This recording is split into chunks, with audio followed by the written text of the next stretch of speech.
100% listener-funded Missionary Radio. Hi, I'm Andrew Cummins, and welcome to Ministry Spotlight TV. For this episode, I'm sharing the story of Challenge House, which is in Hopkinsville, Kentucky. It's where faith and community come together in a powerful way. The people leading this work, called ambassadors, actually live in the neighborhoods they serve. They offer tutoring, GED prep, parenting classes, and so much more. They provide a safe place for kids with food and activities to support families in practical ways. But at the heart of all of it is their commitment to sharing the gospel of our Lord and Savior Jesus Christ through genuine relationships. The ambassadors serve as role models, especially for these kids. I begin the program with my interview of Michelle Wilson. She's Executive Director of Challenge House. Then I'll talk to Jeff Littlefield, Ambassador of Challenge House number 7. Then we'll finish up at Challenge House number 4 with Ambassadors Mike and Gina Condella. I'm sitting here at Challenge House number 7 in Hopkinsville, Kentucky. This is Ministry Spotlight TV. On the program today, Michelle Wilson. How you doing? I'm doing good, Andrew. Thanks for having me. No problem. So what is it that you do at Challenge House? Well, I myself am the Executive Director of Challenge House. We have 6 Challenge Houses currently in the inner city neighborhoods of Hopkinsville. We will have the 7th eventually on the east side. We just haven't gotten that far yet. Each of the houses have different programs targeted to meet the needs of their neighbors in their particular neighborhood. Every neighborhood is different, so it's not an across-the-board set of programming that we do at each house. So Executive Director, we're going to get into, I guess this is the easiest way to say it, the meat and potatoes of Challenge House. Right. But you have been working here a while, even before you were Executive Director. I've had you on the show a few times now. Yes. And go ahead and tell our watchers, I guess, our viewers is the right word, because we're radio and this is new to me. I'm getting used to this. How you got to Challenge House and to where you are today. Okay, thank you. Mm-hmm. I was the founder's secretary, Wally Bryan, when he was mayor in the late 90s. And then when he left office, we kind of went our separate ways, and he started Challenge House in 2007. It's been going about 18 years now. Yes. And then I had helped him a couple of times after he started just doing mailers and that kind of thing. And 2013, he called me up and says, hey, I need some part-time help. So in March of 2013, I came on board just as the administrative operations manager, and I did that for several years. And then I've been the executive director for about 7 years now. So you have been doing this for quite a while. For 12 years, over 12 years. You served as his secretary. Now, you said you left for a little bit. Did you maintain contact with Wally? Oh, absolutely.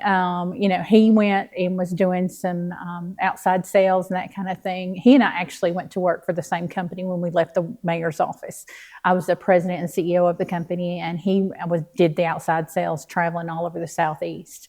When 9/11 hit, the company was mainly focused on selling to military and public housing. Plenty of that around here. Yes. And when 9/11 hit, everything just stopped. And so the business, it was an investment company that we had several investors, and they decided to close the company. So he went back to teaching, and he was sub-teaching all over Christian County, and I opened my own business in Elkton. And so, like I said, I would help him when he'd call and say, hey, Michelle, you want to help me with this? You want to help me? Just kind of little things here and there.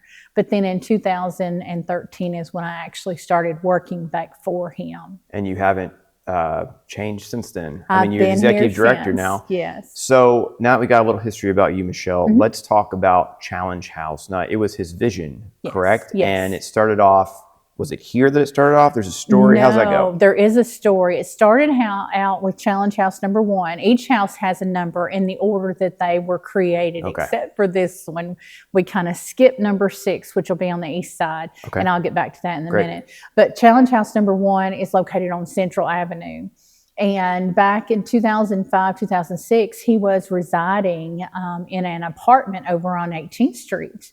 Not too far from here. No. And so he would do his ministry to his neighbors and anybody. And he was finding a need that people in the inner city needed that contact and needed, to learn about Jesus Christ, to learn about furthering their education and getting job skills, getting GEDs, getting all kind of training. Building themselves up in this world to quote unquote be someone to advance. Yes. And with the gospel underneath that, keep on telling the story. I see where this is going. Yes. And so he actually started a prayer group out of Miss Smith's house on Central Avenue. And so in that prayer group, they had 6-7 people that came every week to pray. And they were praying about what they could do for that particular neighborhood. Well, there was a house in that neighborhood that was just totally ran down, dilapidated, and it was in foreclosure.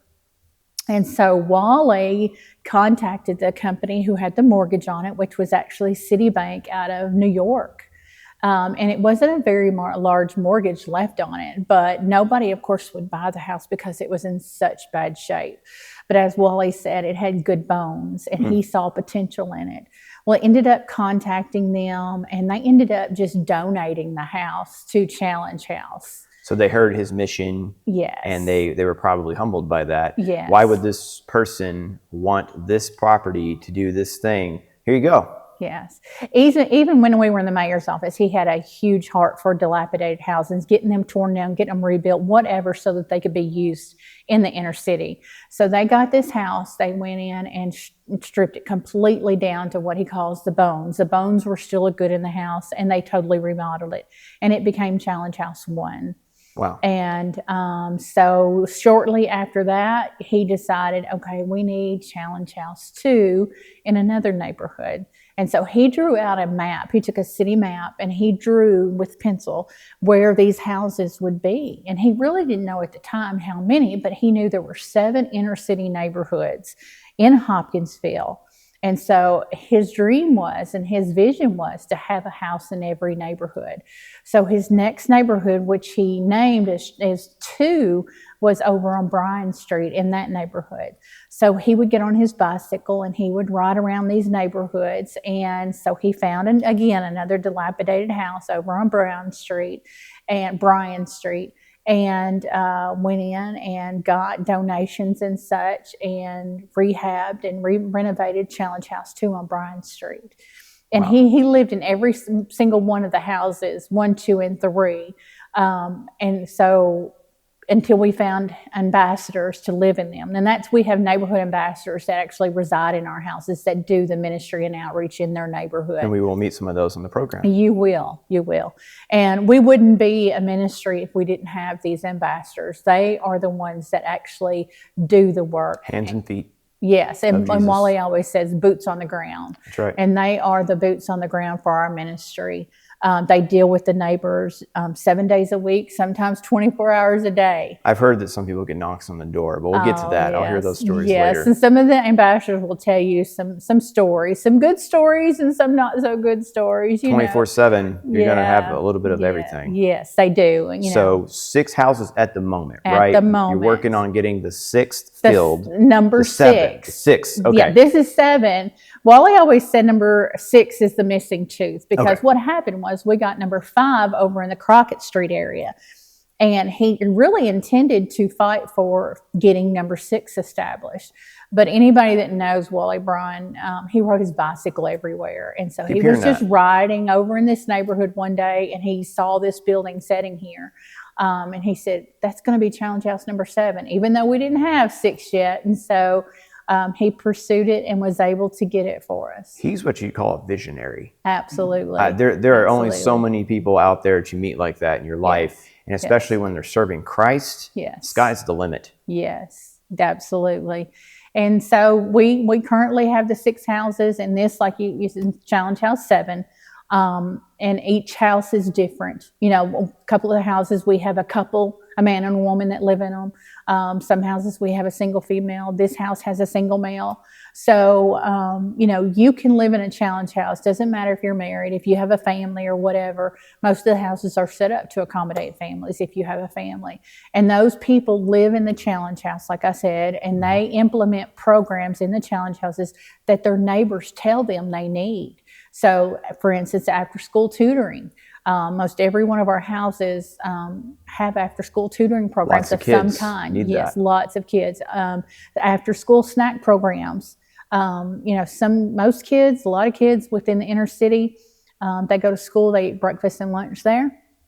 And when they leave school, they usually don't get a meal until the next morning when they're back to school. A lot of people don't realize that. Yes. And they need to hear about that. It is. And that is a problem in the inner city neighborhoods. Inner city, when we say inner city, people may not understand what I'm saying.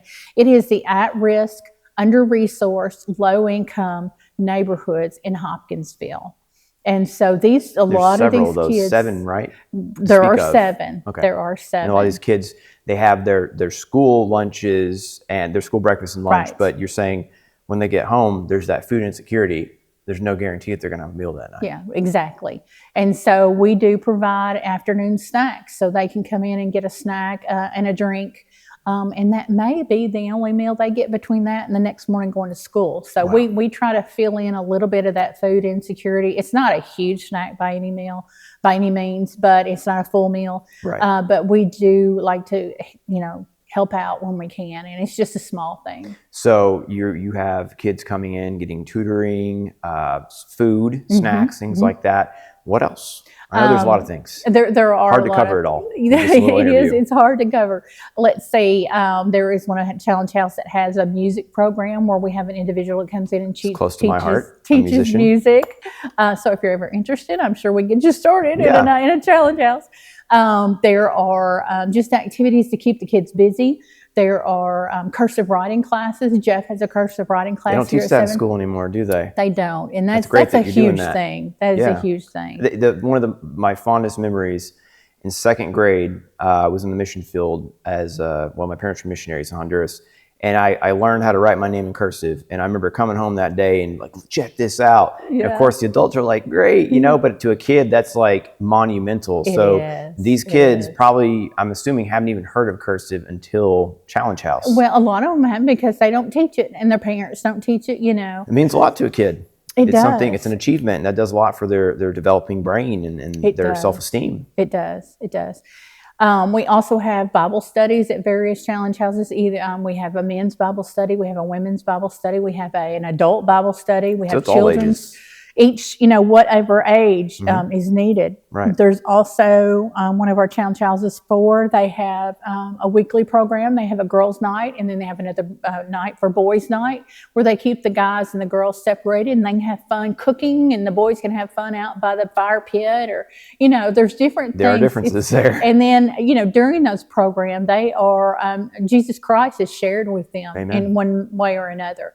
Everything we do at all of our Challenge Houses is Christ-centered. We are a 100% Christian nonprofit, and that is what we focus on, is sharing the word of Jesus Christ. Amen. We try to be a light in the darkness, and some of these neighborhoods can be kind of dark. And so when the world is a dark place. It is. And when these children see some of that darkness, we like to bring a little light to them. And only through Christ can you really achieve that in truth. Absolutely. Because it's great being humanitarian and doing great things for people, but you're helping their needs on this earth. But what about after that? Right. Jesus Christ, He brings us from death to life, and there's no other way to the Father but by Him, and to get into heaven. So I think it's amazing that you'll have, first of all, it was founded on Christian principles, as you said, but you're ministering to these people, you're sharing the gospel and the love of Christ, but there's so many immediate needs. There's physical needs, there's mental needs, there's all sorts of connecting to others. And I'm sure sometimes even like helping with behavior. I'm assuming, I've never been. Can you speak to seeing the change in people from when they first get here as they grow through it? Absolutely. One of the programs we have every summer is a teen attitude and training, called AT&T, Attitude Training and Teamwork Program. In which we have teens that are juniors and seniors going into the next year. Right. And we teach them job skills. We teach them, how to go out and apply for jobs. We teach them hands-on stuff, the trades. Resume writing, things like Resume writing, hands-on. We have somebody comes in and teach them how to do drywall, plumbing, electrical. Wow. Practical things. We have a beautician. We have a barber come in case these teens don't want to go to college, and they can be prepared to go into the real world. Job skills, life skills.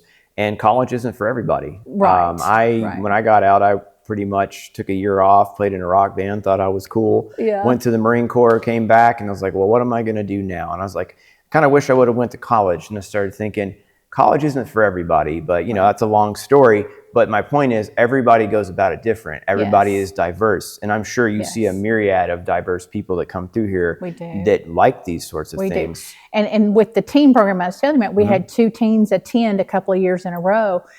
Their parents were unemployed and they were living on public assistance in public housing. Well, these teens got jobs right after the program. Well, not only did that, I guess that inspire their parents, but both parents ended up getting jobs. Wow. They were able to get off public assistance. They were able to buy a car for the first time. And just recently, our ambassador checked up on them, and they have moved, of course, out of public housing, and they have purchased their own home. Wow. And that is as a result, we feel like that the teens were shown through our program what it means to be, to work for something. And to be independent. Instead of, and get out of the generational poverty that holds so many back within the inner city. Now, there's so many things that we're going to cover today. Now, Michelle, of course, you're a nonprofit. Challenge House is a nonprofit. Funding's got to come from somewhere. How do you guys do it? And talk about your volunteers. I know you've talked about your ambassadors. Yes. Is there volunteers as well? And let's talk about that and funding. Oh, absolutely. We are 100% private donation driven. We get all of our donations from private individuals. We do have a few companies that help us, with an annual donation or monthly donation.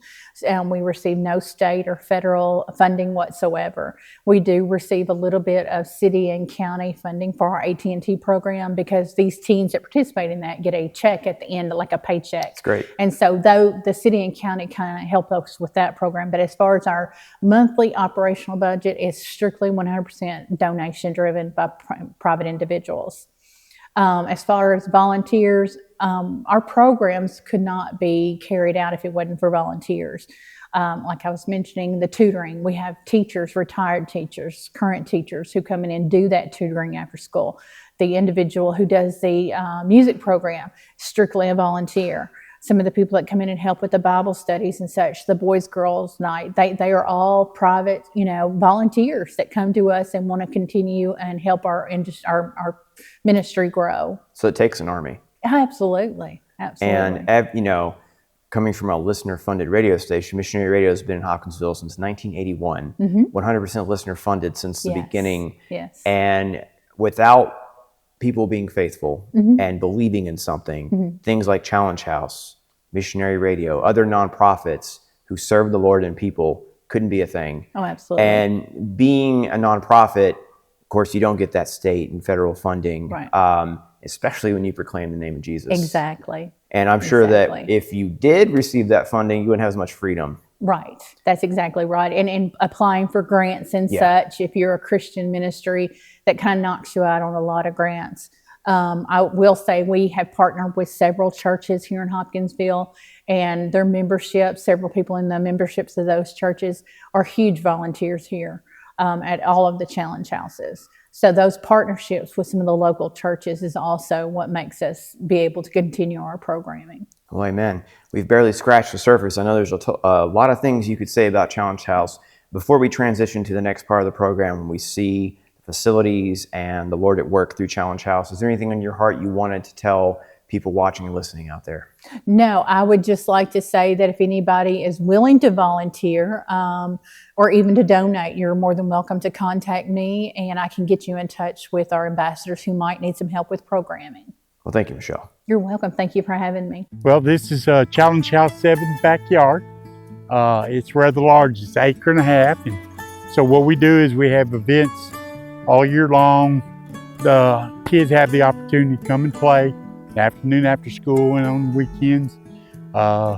We'll do Easter egg hunts. We'll do jump, the air balls and the water things. And so it's just a tool that we use to bring people together in the neighborhood, which is Challenge House's major deal is door to door and street to street, and we allow kids to come in and to utilize our tools as we have them. These little carts were donated from Civitan, and what we do is we bring the younger kids in and we hook it up by the lawnmower and we'll ride them around. The younger kids just love it to death.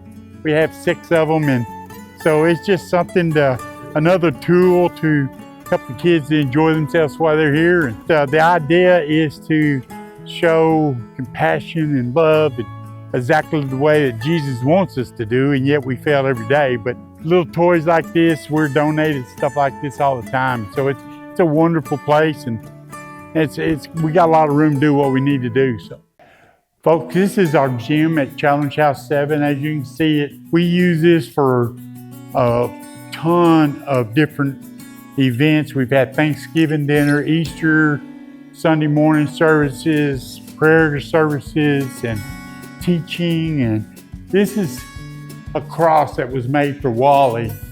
Wally, he told me to protect that cross as long as I'm here, and he also told me not to play basketball in here before that. But so what we try to do is to hold as many events we can in here, and for the younger kids. But you know, it's just a place for us to do multiple things and to allow kids to just be kids. And they're safe in here, and I think that that's the most important thing for me, is being safe. This, folks, is my favorite place in Challenge House 7. I love to cook, and when it was built, we have double stoves, a lot of refrigerators, and all the equipment. And when I first moved in, the first Thanksgiving here, we had COVID was going on, and so we decided to do a Thanksgiving dinner. And initially we thought we'd feed 60, and that first Thanksgiving it was 142. Through the years, our numbers have grown. Last Thanksgiving, a combination of Challenge House, First Baptist, Edgewood, and the Bridge of Hope, we fed 1,250 meals for Thanksgiving. To be quite honest with you, that's special. And the reason why it is, there's a lot of people who come, a lot of people who give their time on holidays to come serve and help others. And so this is Jeff's special place right here. As you can tell, I like to eat anyway, but absolutely. This snack right here, this is 50 I did yesterday afternoon. By the end of the day, this will be all gone. Generally, during the month, my count somewhere between 475 to 550, depending on, you know, if it's school's out or if it's, you know, summer. We know that some children come in and just get afternoon snack and sit around and enjoy it. I know for a fact, though, that there's 7 to 8 kids that come in here every single day, and it's the only meal they get in the afternoon. There's not enough compassion that I can show those kids. They know I love them, and they know that it's safe to come here. But when you work 24/7 in an area that I work in, you find out that life is not always perfect, and there are people who live with food insecurity. There's people who live with electricity insecurity, water insecurity. All I can do is love the child that's in front of me at that time. There's no place in the Bible that tells me I can save the world. All it tells me is to love as I love Jesus. And that's what we do here. And there's really no secret trick. It's just, you just look at the cross and know that Jesus died for us. And so therefore we can teach kids that Jesus died for them. Maybe, just maybe, they're the ones that's walking across, getting their high school graduation and going to college, and or being an electrician, whatever they want to do. That's important for us. It's that our kids to see. That's my goal here. And I promise every one of the kids that come and go to school that I will be at their graduation, and I'll do whatever I can to help them to achieve that goal through tutoring, and we provide whatever they need. If they need computers, we'll do whatever it takes to help, paper, whatever. You know, we're here to help the kids to succeed. And the biggest thing is we're here to teach Jesus.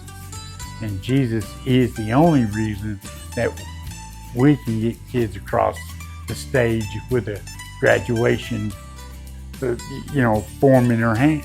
And to me, that's why I'm here. And so I'm truly blessed. Folks, this is what we call our living room here at Challenge House 7. If you notice, there's no electronics, there's no TVs. This room is used for a lot of prayer. We have prayer groups that come in and just use this room. They shut the doors, and it's a peaceful place for people to meet and to meditate. The kids come and get their snacks, and they'll come in and they'll sit down, and so it's a safe place for them. This is not a game room. This is not a gym. This is a living room, and we try to use it as such. A comfortable place, a safe place, especially for our kids. This is what I call the Wally Bryan Educational Center.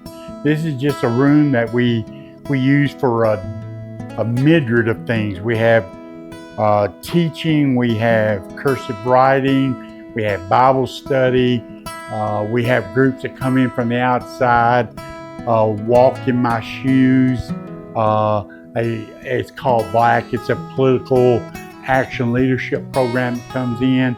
We have several Sunday school classes that come meet in this room weekly. So 6 nights a week, this room is used for outside, and then after school, we'll use it. So this particular room is used just about every day but Sunday. And so we just, as I say, it doesn't look like much, but in 5 minutes, we can make it into anything we want. This room is also the room that we use to do our initial AT&T setup, and it'll be 5 rounds, and we'll have 25 people in here.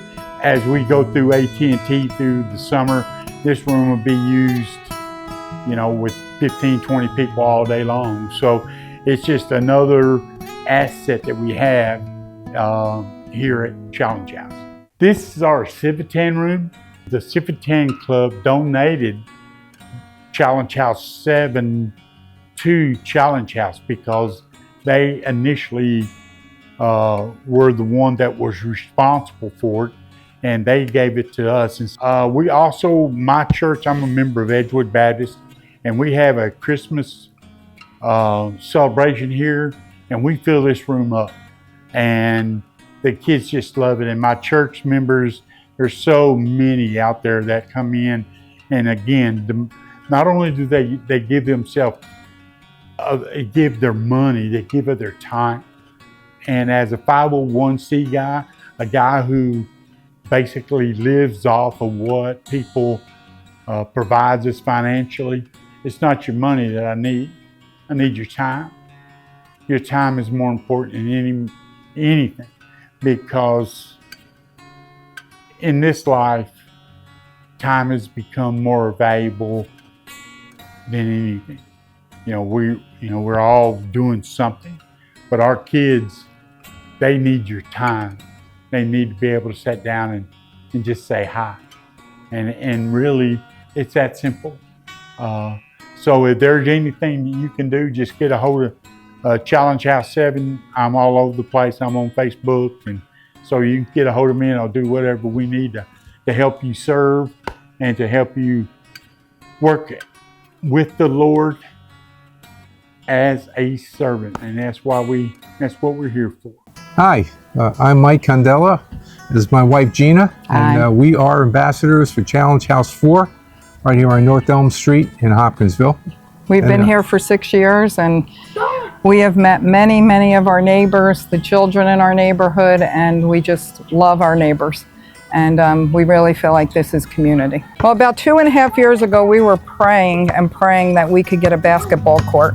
Didn't have the funds, of course, but Challenge House did pour concrete, and we prayed some more, and suddenly we had a church come here to do an outdoor event, and we expressed our need, and they not only bought the basketball, but they installed it and they've maintained it, and it's just been such a blessing because we love that the kids could be right here and we know that they're safe and they're not on the streets. So they're here generally from early in the morning till late at night. And we just really are enjoying them being here. So this little area here is our sanctuary to come out and just have some alone, peaceful time. But well, we're not really alone. I was just going to we open it up. Oh, you can tell them about that. We're not really alone. Of course, we feed birds and we get plenty of birds back here. But we have a community squirrel. The squirrel, we named her Pee-wee. And she comes to see us every morning. And she'll come right to the front door and hang on the screen. Hang on the screen, and we'll give her put some peanuts out there. If you sit on the step here, she'll come right over to you, and you can actually feed her peanuts. But everyone knows her in the neighborhood. She's really amazing. But we have opened this up, and we have a boys' night and a girls' night every other Wednesday. So generally when the weather starts getting good, we'll open this up and we'll have our nights out here with the boys or the girls. And in the winter, we will light a fire. We'll have the kids around the fire, whether it be here or outside around the fire pit.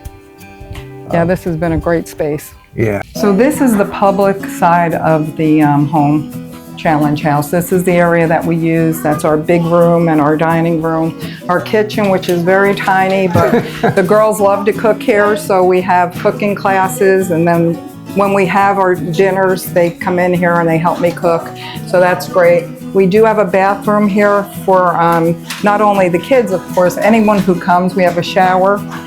We've had homeless people come and take a shower, or people who are having issues in our neighborhood with water. So they've come and taken showers. And then the last room that we open up, it's supposed to be part of our private area, but we've opened it up as a tutoring room, is back here. So several years ago, we began a tutoring program. We have some teachers who come over from the elementary school now. We've had them from middle and high school. They come 2 days a week, and they do a great job with the kids. Many times it's one-on-one, sometimes one-on-three, but the kids are getting that special help that they need.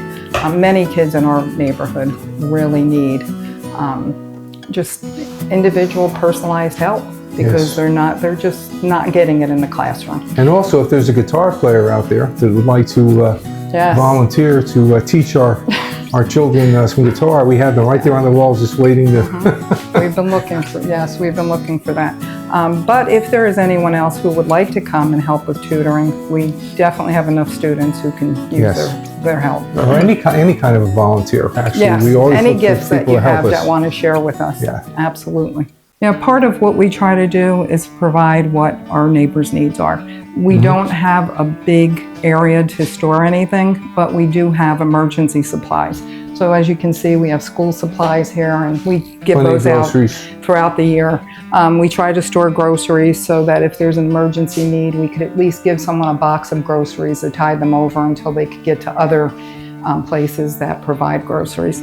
So that's worked out well. And snacks for the kids, we can always use some donations, not money, but just if they can bring us some snacks for the kids, would be great. And we do go get donations sometimes from various churches and organizations, but we have about 40 kids who come here on a daily basis. So as you can imagine, we go through a lot of snacks and drinks. But we spend time, aside from everything that you've seen, we tell them about Jesus Christ. Yes. I mean, that was what this is about. Yes. We're here to direct them to the King, and that's what we do. Right. And that is what we feel is our mission. That's the reason we're here, is to not just provide, because that's a never-ending cycle, but to show each person who comes to us where the source is, and the source is Jesus Christ. So like tonight, we're going to have a dinner for the kids. We're having breakfast for dinner.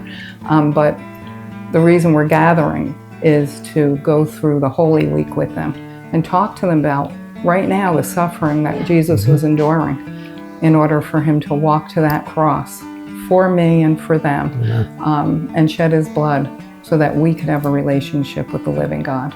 So that is our mission, that's our goal, why we've been here 6 years, and we're just blessed to be able to share Jesus every day. And our Bible study has really developed. It's a family. I mean, we call it our Bible study family, and we've had we'll be doing it for almost 6 years now. Yeah. And we've had as many as 28 people. We get a pretty good sized group. And the discussions that we have about the word, it's just everybody gets the opportunity to talk about, what we've, not just what we've just read, but everything that they might know about it. Right. And it's just been so great. It's the night of the week we really look forward to. We're not teaching, we're opening up the word, we're going through the Bible with them, and the Holy Spirit is teaching us. Amen. So it's really cool to do that with our neighbors. 100% listener-funded Missionary Radio.